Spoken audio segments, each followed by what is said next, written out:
పితృవాక్య పాలన ఆచరణం లోకానికే కళ్యాణం నిత్య కళ్యాణం.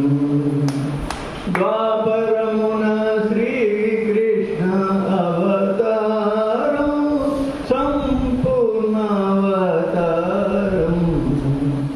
గీతను బోధించి ధాత్రికి మసగిన అవతారం మేరు అవతారం. బుద్ధావతారం త్యాగము నెరపిన అవతారం.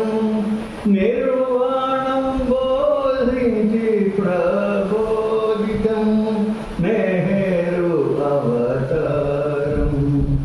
క్రీస్తుగా వచ్చి పాపుల పాపాలు సిలువపై భరించి క్షమను ప్రసాదించిన నామం.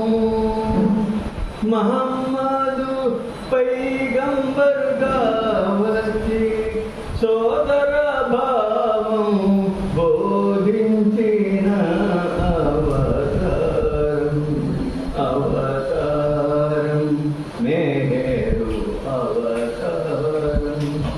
మాతా పిత శిలింబాను ముండేగర్ శరియాజిలకు జయించి ముద్దుల తనయుడై చదువు సంజల త్రాణించు సమయమందు హజరత్ బాబా జాన్ చుంబనమున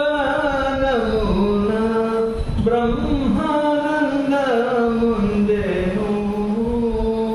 తదుపరి సాయి ఉపాసిని కాదిటి నారాయణ మహారాజుల ఆశీసులు బడచి పర్వదిగారైన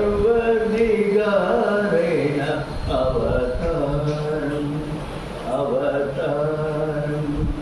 మెహరామణియూరి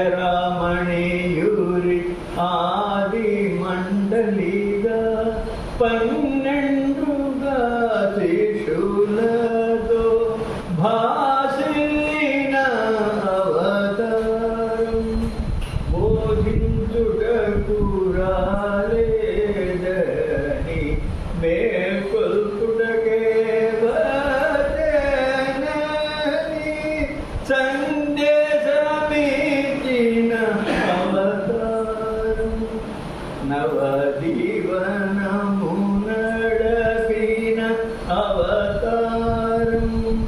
తాను సామాన్యునిగా బాధలననుభవించి ప్రేమికులకు సుఖ జీవనము ప్రసాదించిన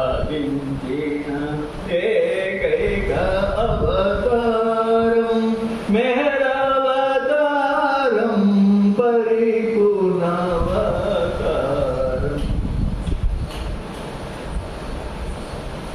మానవాళి బాధలను తనపై వైచికోని మానవాళికి సుఖ జీవనము నీచిన ఏకైక అవతారం కలియుగ అవతారం.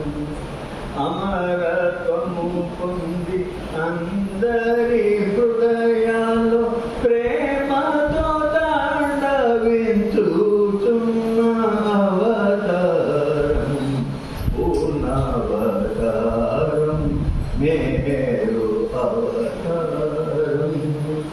మత్తులనే ప్రేమోన్మాదులను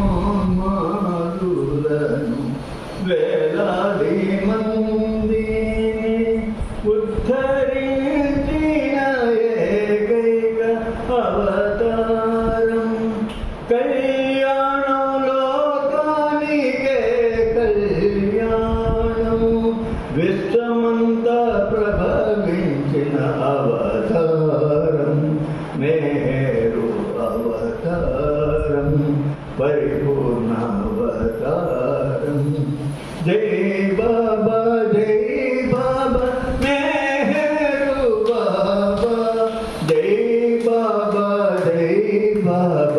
మే